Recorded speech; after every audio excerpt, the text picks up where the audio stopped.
Então, vamos dar continuidade ao nosso curso. O nosso curso é sobre os 6 objetivos da fé na vida do crente. E na última lição, nós até identificamos quais são esses 6 objetivos. E veja bem, a primeira era que a fé existe para produzir em nós um relacionamento íntimo com Deus. Então, essa a gente chamou a tradição contemplativa. Então, a segunda, a gente chamou o movimento de justiça social, visa aquele momento em que nós, de fato, amamos o nosso próximo como a nós mesmos. E talvez você reconhece que eu estou fazendo uma ilusão aqui, para a resposta do Senhor quando eles perguntaram dele sobre o maior mandamento, ou seja, em toda a lei, qual foi o maior mandamento? Ele respondeu, olha, o maior, o principal é amar o Senhor seu Deus com todo o seu coração, com toda a sua mente, com todo o seu esforço, com toda a sua alma, ou seja, ama o Senhor com tudo que você tem. Tudo bem. E daí ele disse, e o segundo é amar o seu próximo como a si mesmo. Então, esse é o motivo que esse é o primeiro e o segundo. Mas, a fé ainda tem outros objetivos. Por exemplo, a fé quer produzir em nós um amor pela santidade. Que nós queremos ser transformados, nós queremos assumir o próprio caráter de Deus, queremos ser santos como Ele é santo. Daí nós queremos nos relacionar com o Espírito Santo de Deus, que Ele habite em nós, que Ele nos lidere, que Ele nos apodera da forma que Ele achar certo. Então, qualquer crente, qualquer pessoa na igreja deve querer saber qual é o papel do Espírito na minha vida. Qual é o papel do Espírito na igreja? Então, com isso, nós temos essa tradição de santidade. E daí nós temos a tradição evangélica, que quer dizer vamos engajar a missão, e a encarnacional, que quer dizer que nós vamos viver essa fé na carne, todos os dias. Vamos derrubar as barreiras entre o sagrado e o secular. E a nossa vida vai ser uma só expressão da presença do poder de Deus em nossa vida. Então, nós somos a mesma pessoa na segunda-feira, a mesma pessoa na sexta-feira que nós somos no domingo. Eu não sou uma pessoa na igreja e outra em algum outro momento ou contexto. Então, veja bem, eu quero brevemente falar sobre nosso modelo atual. Eu peço desculpas aqui pelo slide, às vezes você muda de um programa para o outro e essas coisas acontecem. Mas o ponto é que quando eu falo do modelo atual, eu estou falando da prática atual em que se entende que a igreja e a vida espiritual é focado na questão de salvação. E grande importância é dado para o louvor dominical. Então, para nós, a salvação e o que se faz no domingo, o que é permitido no domingo é muita coisa.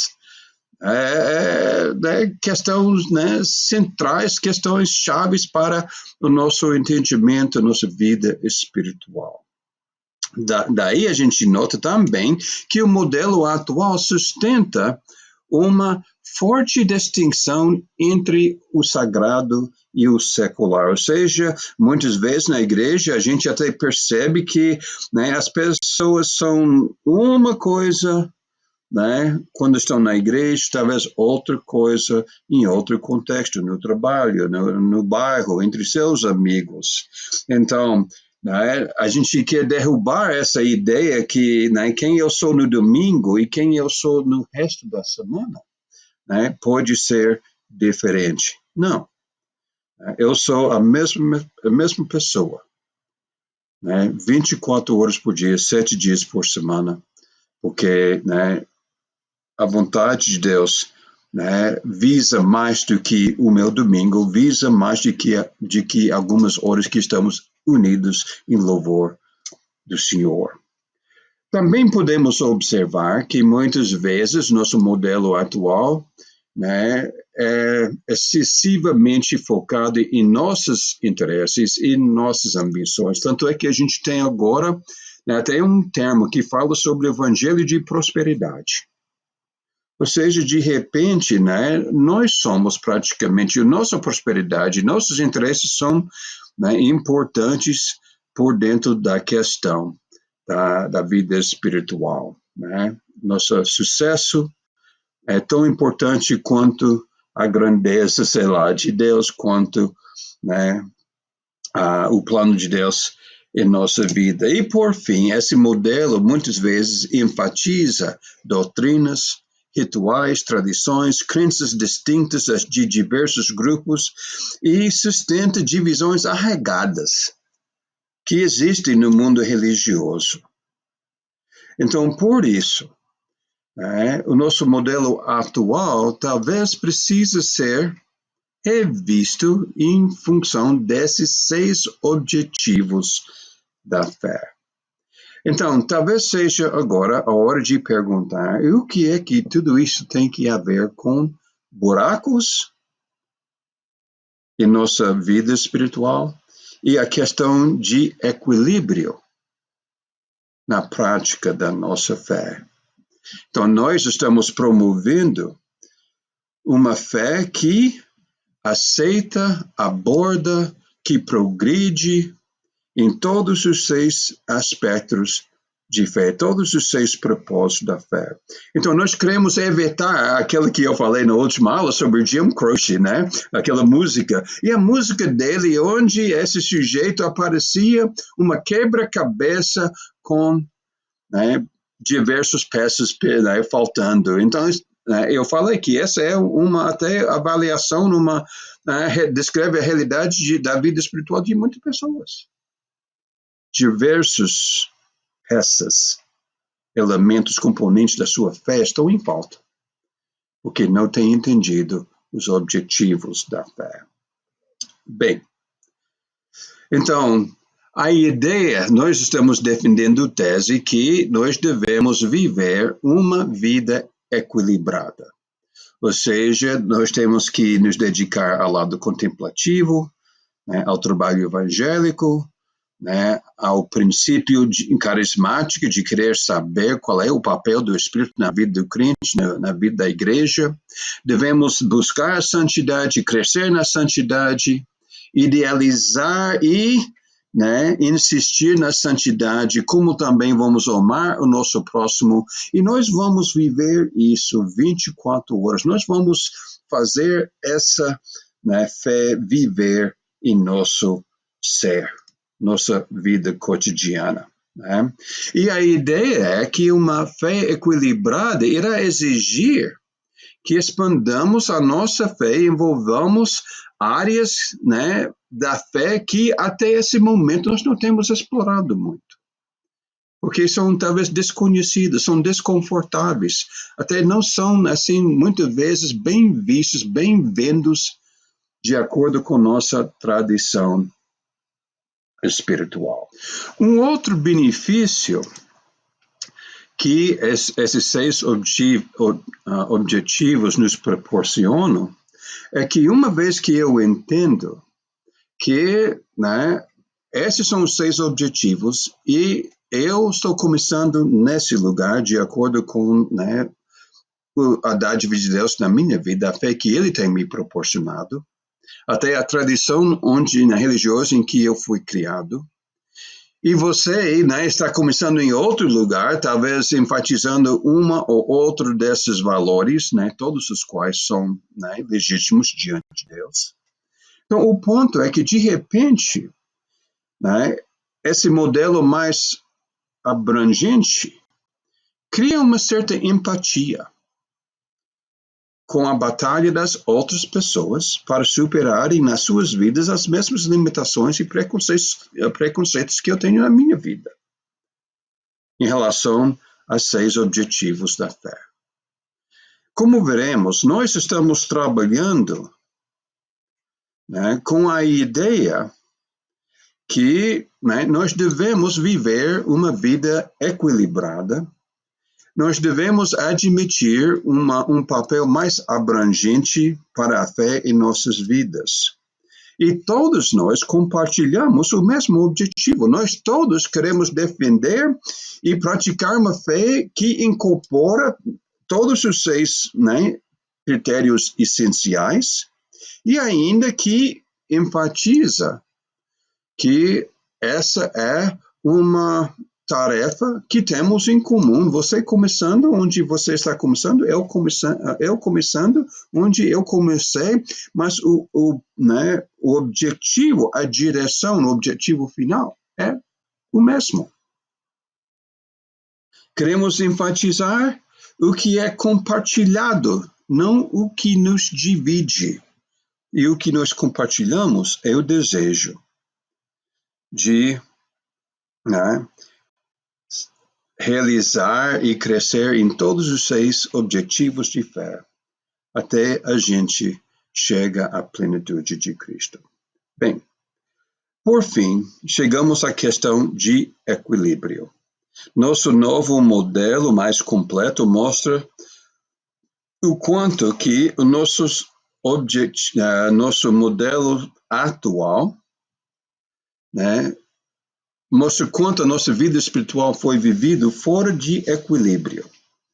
Portanto, somos super desenvolvidos em algumas áreas e deficientes em outras. Defendemos, né, os valores de alguns desses critérios, os temas, né, presentes em alguns desses critérios, que talvez seja o espírito, talvez seja a santidade, talvez seja a missão, enquanto menosprezamos os outros, talvez, né, o amor ao próximo. Então, o equilíbrio em nossa vida espiritual significa que reconhecemos nossa necessidade de estarmos crescendo nessas frentes diferentes simultaneamente. E essa é importante para nós, simultaneamente. Que eu quero crescer em todas essas graças, todas essas manifestações da graça de Deus na minha vida. Então, faça para você mesmo essa pergunta. Qual seria a consequência?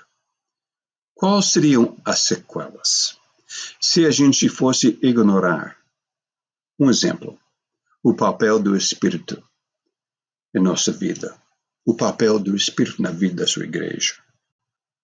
Ou qual seria o resultado se a gente omitisse o ideal contemplativo, se a gente não ligasse para um relacionamento íntimo próprio com Deus? Para nós, né? Para nós basta saber as regras, basta saber as expectativas e nós vamos arcar com tudo isso, vamos cumprir as regras ao risco.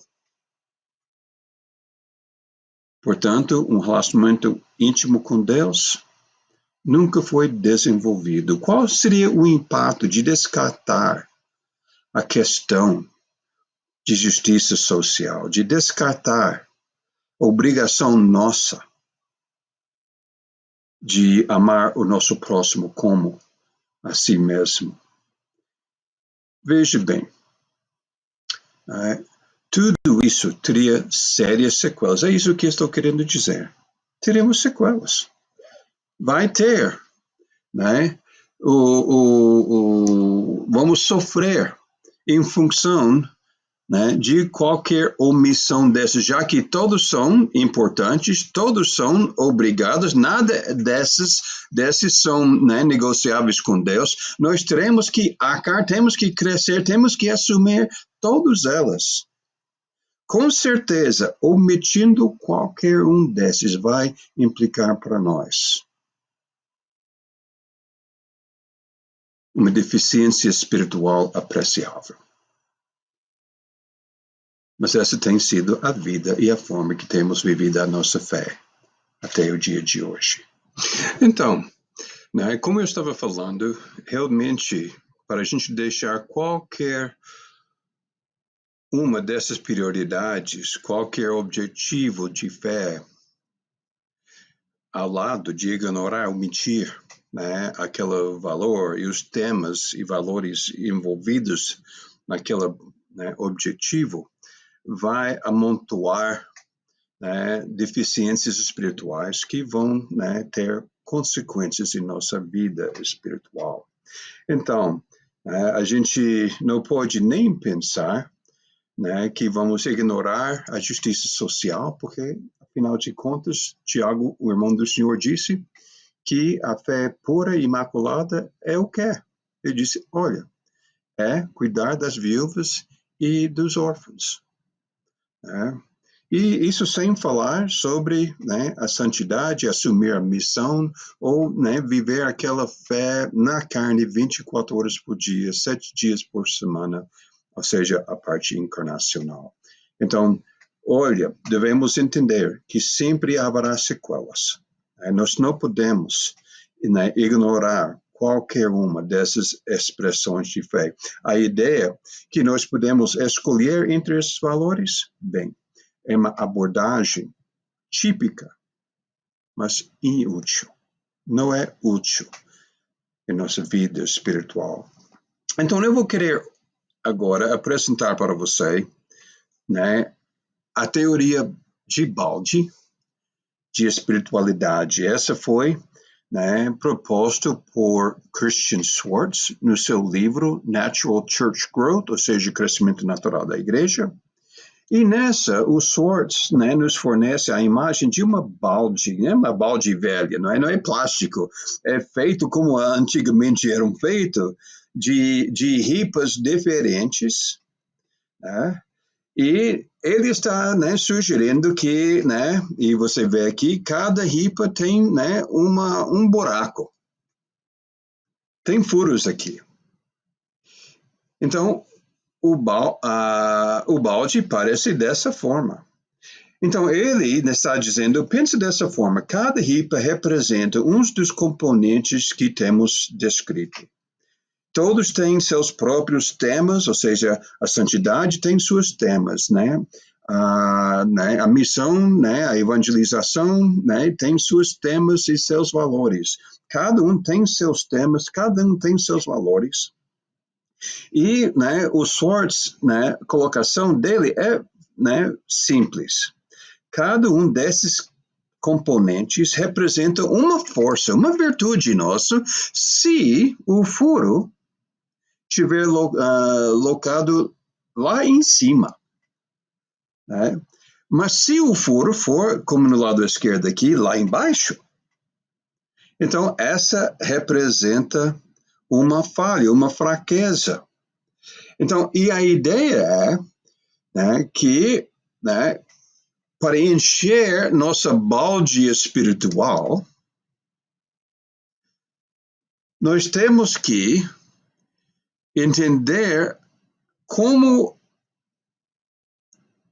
os nossos forças e nossas fraquezas vão afetar a nossa capacidade de encher a nossa balde. Então, né, como eu tenho escrito aqui, ele afirma que cada um desses componentes representa uma virtude se o buraco estiver localizado mais alto na ripa, ou uma fraqueza se o buraco estiver mais próximo ao fundo.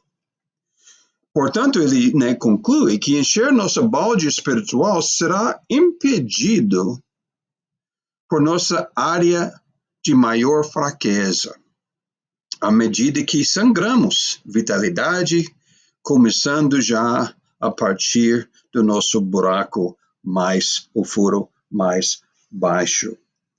Então, né, ele afirma que o enchimento do nosso balde espiritual seria comprometido por nossas áreas de maior fraqueza, porque nosso balde começará a sangrar vitalidade justamente nosso buraco, nosso furo mais baixo. Conectando aqui, ou colocando aqui as diferentes tradições de esquerda à direita, nossas ripas podem ser rotuladas, né? O contemplativo, santidade, responsabilidade social, evangélica, carismática e encarnacional. Consequentemente, nosso ponto mais fraco, de acordo com o princípio do balde, seriam, vamos supor que no lado esquerdo, vamos dizer que essa é a responsabilidade social, amando o nosso próximo. Talvez essa é o lugar, né, onde o buraco é mais, o furo é mais lá para baixo. Essa é uma área que a gente não tem investido, não temos dado muita importância, não nos desenvolvemos nesse lado. Daí ele disse, já a partir desse buraco, a balde começa a jogar água. Está sangrando água. Está, né, se tornando cada vez mais difícil de encher a balde, porque estamos perdendo água. E daí você vê, né, ao lado, né, a penúltimo buraco aí, ao lado direito aí, é ligeiramente mais alto do que a primeira no lado esquerdo. Talvez essa seria para nós, né, digamos, a tradição, né, encarnacional, ou seja, nós temos uma determinada mentalidade que quem eu sou na igreja, quem eu sou em casa, quem eu estou, né, na empresa, quem eu estou no mundo lá fora é uma coisa, na igreja eu estou outra coisa. Tudo bem. Então, é uma fraqueza nossa, é um mal entendido nosso lado encarnacional, né, que a gente não está vivendo essa fé 24 horas por dia, 7 dias por semana, nós não estamos vivendo isso integralmente. De novo, vamos começar a partir daquele momento, naquela ripa, também sangrar vitalidade. Então, Schwartz postula que encher nossa balde espiritual exigirá que fortaleçamos nossas fraquezas, crescendo justamente naquelas áreas que para nós são as mais difíceis. Talvez, né, para mim, a coisa mais difícil é realmente cultivar um relacionamento íntimo com Deus. Ou talvez para outra pessoa é a santidade. Eles continuam sendo tentados seriamente pelo mundo, pelo pecado, pelos diversos vícios, sei lá.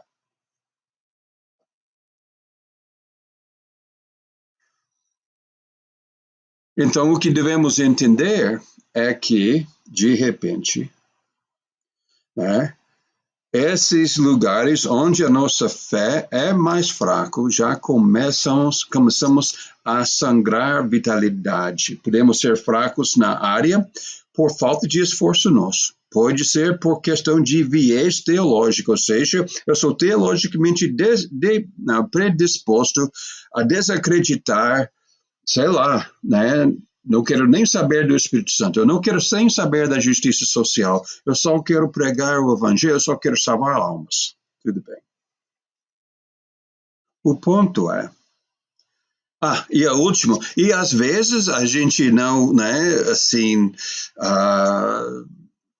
melhora o nosso trabalho, o nosso desempenho em uma ou outra dessas áreas, porque, né, não correspondem às dádivas que Deus tem nos dado, não correspondem ao nosso modo de ser e nossas virtudes individuais, então a gente percebe que realmente seria muito difícil se tornar competente nesta área.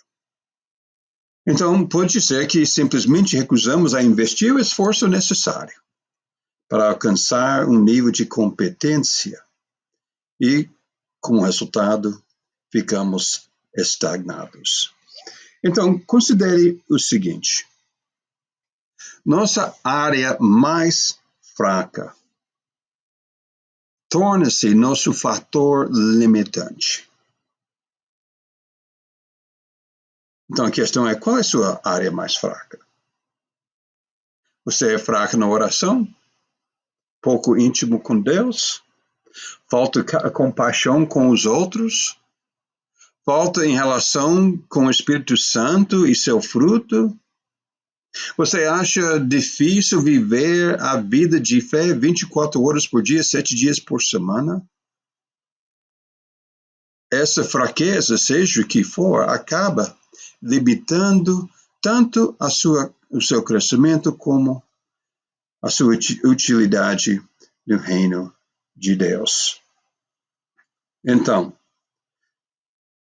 e aí que a gente entende a necessidade de crescer simultaneamente em todos esses critérios dando o esforço necessário para ganhar uma competência que, no certo sentido, vira essa que é hoje uma fraqueza para uma força no futuro.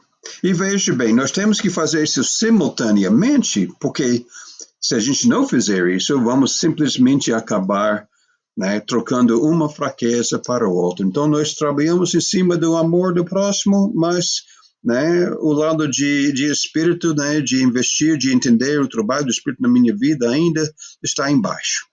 Então, né, ajudamos um pouco. Né, elevamos o buraco um pouco desse lado, mas de repente trocamos essa, né, fraqueza para uma outra. Então, nós temos que fazer um esforço orquestrado, talvez dando atenção especial para as nossas fraquezas, mas a ideia é que nós temos que crescer simultaneamente em todas essas áreas para viver uma vida e uma fé equilibrada e para ter uma vida espiritual mais saudável. Então, esta série fornece uma visão alternativa em relação à prática da fé. E já é hora de fazer a pergunta: qual tem sido a sua relação com cada um desses movimentos, cada uma dessas tradições? Como tem sido a sua relação com, né, a tradição contemplativa, intimidade com Deus? A santidade, ou seja, a renovação, a purificação das nossas vidas, a justiça social, amando nossos próximos como nós mesmos, o evangélica, a tradição evangélica. Como é que eu, como indivíduo, tenho conectado com a missão de Deus?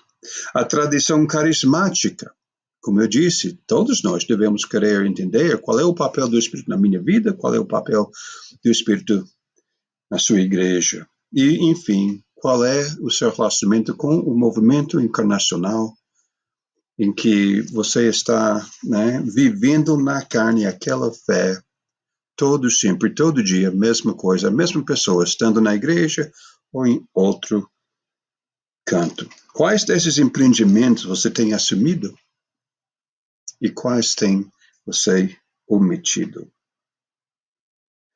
Veja bem, nós temos que deixar de escolher entre esses objetivos diferentes. Temos que deixar, né, de abraçar alguns e ignorar os outros. Temos que escolher, fazer a decisão nossa. Eu vou assumir, eu vou crescer em cada uma, que todas essas são prioridades válidas e necessárias. Cada um é essencial para nosso bem-estar espiritual e uma vida espiritual produtiva. Cada um dessas representa uma conquista separada na minha vida espiritual. O ponto é que nós precisamos superar as limites impostos por nossas raízes teológicas para afirmar toda a vontade e todo o propósito de Deus em nossa vida. Deus quer mais do que conhecimento, Ele quer mais do que, né, o dever, Ele quer mais do que o domingo. Ele quer que façamos o trabalho cotidiano necessário para nos progredirmos em cada uma dessas manifestações da sua graça em nossa vida. Então, a lição hoje fornece uma visão que permita que nós vivamos uma vida equilibrada. E eu espero que essa lição tenha ajudado você a aprender o porquê.